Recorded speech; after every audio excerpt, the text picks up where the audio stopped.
सत्य खबर, सत्य, सटीक, बेबाक। ये बहुत अच्छी अचीवमेंट है। इनके साथ जुड़ने से कांग्रेस पार्टी को मजबूती मिलेगी। ईमानदारी से और वफादारी से उस दल में काम किया। 3 महीने हो गए, हरियाणा में कौन मिनिमम प्रोग्राम नहीं बना। हरियाणा के पास विकल्प ही नहीं है, तो आप भी इस बात को अब से मान लीजिए कि विकल्प सिर्फ भूपेंद्र सिंह हुड्डा है। स्वागत है आप सभी का सत्य खबर पर। हम मौजूद हैं दिल्ली में। आज यहाँ जो इनेलो के युवा प्रधान है जस्सी पेटवाड़, उन्होंने आज कांग्रेस ज्वाइन कर ली है। कांग्रेस क्यों छोड़ी और क्या कारण रहे वो सब तो हम जानेंगे। साथ ही साथ मेरे साथ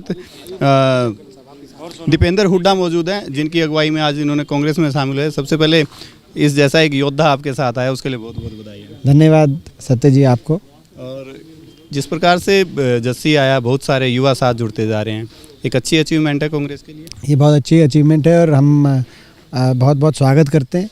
कांग्रेस वर्किंग कमेटी के सदस्य के रूप में मैं स्वागत भी करता हूं। अपने भाई जस्सी को विश्वास दिलाता हूं आने वाले समय में इनका पूरा मान सम्मान कांग्रेस पार्टी में रहेगा।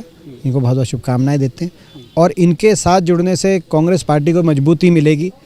जस्सी ने अपनी एक अलग पहचान बनाई थी हरियाणा की राजनीतिक क्षेत्र में अपनी युवावस्था में, चाहे वो दूसरे दल में थे, मगर जिस प्रकार से इनकी कार्यशैली रही, मेहनत, इन्होंने जिस तरह से संघर्ष किया, मेहनत करी, ईमानदारी से और वफादारी से उस दल में काम किया। दुर्भाग्य ये रहा कि वो जो दल था इनेलो, वो जो राजनीतिक स्थान था उसका हरियाणा की राजनीति में, वो उन्हें अपना स्थान खोने का काम किया। जिस रास्ते वो चले, बीजेपी के साथ समझौते किए गए और आपस में जिस तरह से सारा मामला रहा, इन बदले हुए राजनीतिक हालात में, परिस्थितियों में दूरदर्शिता के साथ हमारे भाई जस्सी ने फैसला लिया है कि जो ये सरकार है, ये नकारा सरकार हरियाणा में गठित हुई है, केवल स्वार्थ के आधार पे ये गठबंधन बना है।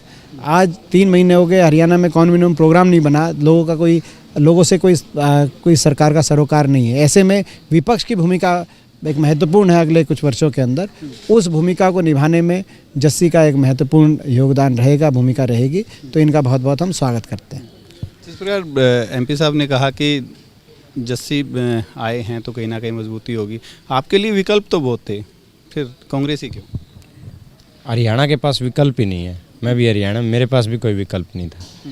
ये मान के चलिए हरियाणा के पास आज के दिन केवल एक विकल्प है, चौधरी भूपेंद्र सिंह हुड्डा।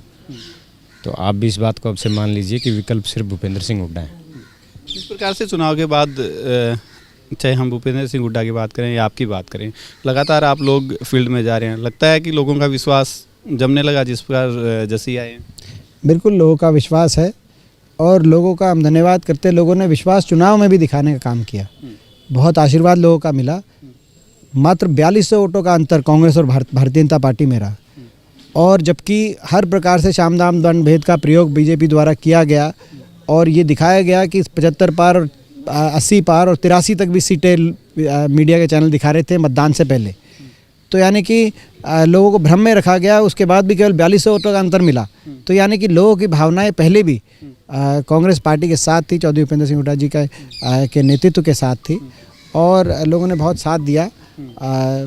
अब मगर जन भावनाओं के विपरीत एक सरकार गठित हुई है, ऐसे में विपक्ष की भूमिका सकारात्मक हो, ये जिम्मेदारी हमारी है। उसको लेके हम सक्रिय हैं, लोगों में बीच में जा रहे हैं, लोगों की आवाज़ उठाएंगे। ये सरकार अगर जन भावनाओं के विपरीत चलेगी, अपने वायदों को पूरा नहीं करेगी, तो हम चेतावनी देना चाहते हैं सरकार को कि टक्कर का विपक्ष है, घर हम नहीं बैठेंगे। और उस लड़ाई में जस्सी हमारे साथ शामिल हुए तो उस लड़ाई लड़ने में हमें बहुत मजबूती मिलेगी। बीजेपी ने जिस शोर शराबे के साथ चुनाव लड़ा था, नारा बहुत बड़ा था उनका कि हम 75 पार करेंगे, और वो अटक गया। आपको लगता है अब जब आप लोगों के बीच में जाते हैं तो लोगों को लगता है कि हाँ थोड़ी सी कमी रहेगी बस? बिल्कुल, टीस है लोगों के दिल में टीस है और ये सरकार गले नहीं उतर रही।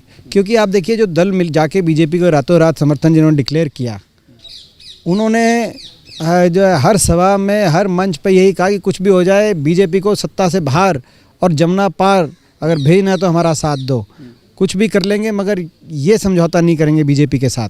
ये विश्वास दिया गया और उसके बाद विश्वासघात, लोगों के विश्वास को तोड़ के ऐसा कदम उठाया गया जो राजनीतिक पतन का एक प्रतीक बन गया पूरे देश में। जो हरियाणा में जो जिस तरह गठबंधन बना है, उसका जिक्र महाराष्ट्र तक भी है। तो ये मैं समझता हूँ कि राजनीति, एक स्वच्छ राजनीति में कहीं ना कहीं एक गिरावट की राजनीति का एक प्रतीक बना हरियाणा में, जैसा गठबंधन बना। तो कोई बात नहीं, मगर हम अपना कर्तव्य निभाएंगे। हरियाणा में कांग्रेस की लोकल बॉडीज़ के चुनाव को लेकर के काफ़ी कई बारी बातें होती हैं, गठन नहीं हो पा रहा, अब कोई नहीं, संगठन हरियाणा में कांग्रेस पार्टी का संगठन आने वाले समय में एक मजबूती से संगठन तैयार किया जाएगा। आने वाले कुछ महीनों के अंदर, जैसे अभी मैं समझता हूँ कि पार्टी के जो हमारे शीर्ष नेतृत्व है, गुलाम नबी आज़ाद साहब हैं, हुड्डा साहब हैं, शैलजा जी हैं, उनके जो स्टेटमेंट सबके आए हैं, तो आने वाले कुछ महीनों के अंदर इस गठन की तरफ संगठन, ये एक संगठन की कमी ज़रूर हमें खामियाजा भी भुगतना पड़ा पार्टी को कहीं ना कहीं इसका, तो अब निसंदेह मजबूती से संगठन का गठन हो, इस तरफ हम बढ़ेंगे।